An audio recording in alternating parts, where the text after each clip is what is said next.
नमस्कार और स्वागत है आपका दी हिमाचली हाट में। यहाँ हम आपको दिखाते हैं हिमाचल की असली धड़कन, जहाँ हर खबर में है पहाड़ की सच्चाई, हर आवाज में है जनता की बात।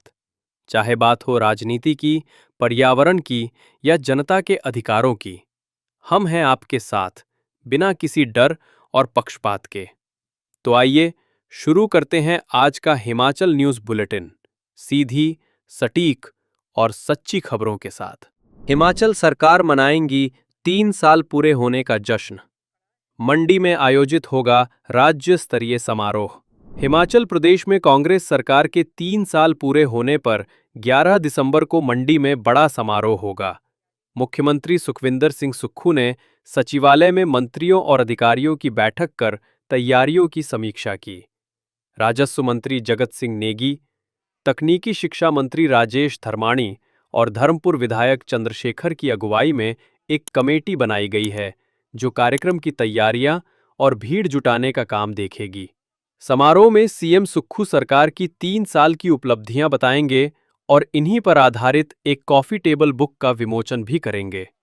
इस दौरान विभिन्न क्षेत्रों में उत्कृष्ट योगदान देने वाले लोगों और सरकारी योजनाओं के लाभार्थियों को सम्मानित किया जाएगा। जयराम बोले, हमीरपुर से भागने की तैयारी में सीएम सुक्खू, नेता प्रतिपक्ष और पूर्व मुख्यमंत्री जयराम ठाकुर ने मुख्यमंत्री सुखविंदर सिंह सुक्खू पर एक और बड़ा हमला बोला है।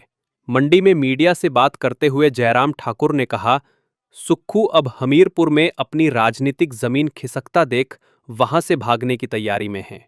उन्होंने तंज कसते हुए कहा कि बतौर मुख्यमंत्री सुक्खू ने हमीरपुर के लिए एक धेले का भी योगदान नहीं दिया और अब जब जनता सवाल पूछ रही है तो वे किसी दूसरे क्षेत्र से चुनाव लड़ने की तैयारी में हैं। कि आप मंडी में जब भी आते हैं, काम करने के लिए नहीं आते हैं, सिर्फ गाली देने के लिए आते हैं। आपका रत्ती भर भी कंट्रीब्यूशन मंडी के लिए तो है ही नहीं, पूरे प्रदेश के लिए नहीं। मैं हमीरपुर गया, वहां पे आपका धेले का कंट्रीब्यूशन नहीं है, योगदान नहीं है, और इसलिए आप हमीरपुर छोड़ करके कहीं और जगह चुनाव लड़ने की सोच रहे हैं। वजह, क्योंकि जमीन निकल चुकी है आपकी। पिछले 3 वर्षों से तो आपने मंडी को उजाड़ा है, हर तरह से उजाड़ा है, संस्थान बंद किए हैं, विकास के कार्य सारे एक एक करके बंद किए हैं। इसके अलावा दूसरा, आप बताओ सही, एक पटवार सर्कल तक तो आप मंडी को दे नहीं पाए हैं, सब कुछ बंद किया है आपने। इसलिए मेहरबानी करके ये बातें मत कहिए, क्योंकि आप हर मोर्चे पर विफल हुए हैं, असफल हुए हैं, और इसी कारण से आपका पार्टी के अंदर जो है आपकी स्वीकार्यता समाप्त हो गई। पार्टी के लोग छोड़ रहे हैं, पार्टी के लोग छोड़ने के साथ साथ में आपके विधायक छोड़। 12,000 एचआरटीसी कर्मचारियों को जल्द मिलेगा डीए का एरियर। मुख्यमंत्री कार्यालय पहुंची फाइल। हिमाचल प्रदेश के एचआरटीसी कर्मचारियों के लिए बड़ी खुशखबरी है। सरकार जल्द ही अप्रैल से सितंबर माह तक का डीए, महंगाई भत्ता, एरियर जारी करने जा रही है। इस संबंध में फाइल मुख्यमंत्री कार्यालय पहुंच गई है। सूत्रों के मुताबिक अक्टूबर का वेतन जो नवंबर में जारी होगा, उसमें कर्मचारियों को 3% एरियर भी शामिल कर दिया जाएगा। इस फैसले से करीब 12,000 एचआरटीसी कर्मचारी लाभान्वित होंगे। एचआरटीसी कर्मचारी यूनियन ने लंबे समय से ये मांग उठाई थी, जिसके बाद उप मुख्यमंत्री ने 3% डीए की किस्त जारी करने और एरियर देने का आश्वासन दिया था। हिमाचल परिवहन मजदूर संघ के पदाधिकारियों ने कहा कि सरकार से उम्मीद है कि 1-2 दिन में कर्मचारियों की तनख्वाह उनके खातों में पहुंच जाएगी। उन्होंने ये भी आग्रह किया कि एचआरटीसी कर्मचारियों का वेतन अन्य विभागों की तरह हर महीने की पहली तारीख को जारी किया जाए।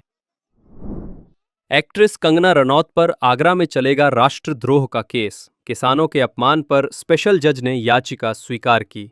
हिमाचल प्रदेश की मंडी से भाजपा सांसद और अभिनेत्री कंगना रनौत के खिलाफ आगरा की एमपी एमएलए कोर्ट में अब राष्ट्रद्रोह का केस चलेगा। बुधवार को स्पेशल जज लोकेश कुमार की अदालत ने इस मामले में दायर रिवीजन याचिका स्वीकार कर ली है। अदालत ने कहा कि जिस निचली अदालत ने कंगना के खिलाफ वाद को निरस्त किया था, अब उसी कोर्ट में केस की सुनवाई होगी। ये मामला कंगना रनौत के 26 अगस्त 2024 के एक इंटरव्यू से जुड़ा है, जिसमें उन्होंने कहा था कि किसान आंदोलन के दौरान रेप और मर्डर हुए। इस बयान को लेकर आगरा बार एसोसिएशन के अध्यक्ष रमाशंकर शर्मा ने 11 सितंबर को कंगना पर किसानों का अपमान और राष्ट्रद्रोह का आरोप लगाते हुए याचिका दायर की थी। वादी का कहना है कि कंगना के बयान से लाखों किसानों की भावनाएं आहत हुईं और उन्होंने किसानों को बलात्कारी और उग्रवादी करार दिया। कंगना अब तक कोर्ट में पेश नहीं हुई हैं, जबकि उन्हें 6 समन जारी किए जा चुके हैं। हिमाचल शिक्षा बोर्ड का नया फैसला। अब 10वीं-12वीं के सर्टिफिकेट पर अंकित होगा UDISE code. Himachal Pradesh school शिक्षा बोर्ड ने बड़ा फैसला लिया है। अब राज्य के 10वीं और 12वीं कक्षा के विद्यार्थियों के सर्टिफिकेट और मार्कशीट पर UDISE code, unified district information system for education, अंकित किया जाएगा। पहले जहां स्कूल स्तर का स्थानीय कोड होता था, अब उसकी जगह यूडायस कोड दिया जाएगा।